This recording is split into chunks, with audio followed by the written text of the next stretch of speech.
नमस्कार मंडळी, कसे आहात? स्वागत आहे तुमचं पुन्हा एकदा पीक पाणी या प्लॅटफॉर्ममध्ये. आज आहे मंगळवार 21 एप्रिल. आज आपण जाणून घेऊया सोयाबीनचा बाजारभाव. सोयाबीनची आवक आज थोडी कमी होती बाजार समितीमध्ये, म्हणजे एक दिवसाचा मोंडा आहे फक्त आज मंगळवारचा. आणि रविवारी काल जास्त आवक होती सोयाबीनची, जवळपास 1995 क्विंटलची आवक होती. आणि कालचे सोयाबीनचे जे भाव होते ते 5500 रुपये रेग्युलर मालाचे. ओव्हरमध्ये सुपर मालाचे होते 5600 रुपये आणि एकदम हलका माल विकला होता 4900 रुपये. आजचे भाव एकदम हलका माल विकला आज 5100 रुपये एकदम खालचा माल, आणि एकदम सुपर माल विकला आज 6000 रुपये.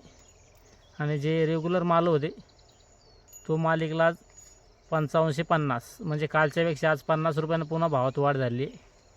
आणि आवक कालच्यापेक्षा कमी होती आज मंगळवारचा मोंडा एक दिवसाचा मोंडा होता.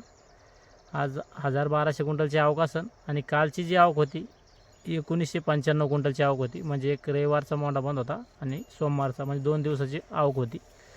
आज थोडी आवक बी कमी होती आणि भाव थोडे वाढले 50 रुपयानं कालच्यापेक्षा. काल जे माल 5500 विकले ते आज 5550 रुपये विकले.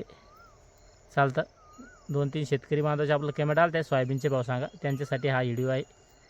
या व्हिडिओमध्ये थांब्या, पण पुन्हा भेटूया नवीन व्हिडिओमध्ये. जय जवान जय किसान.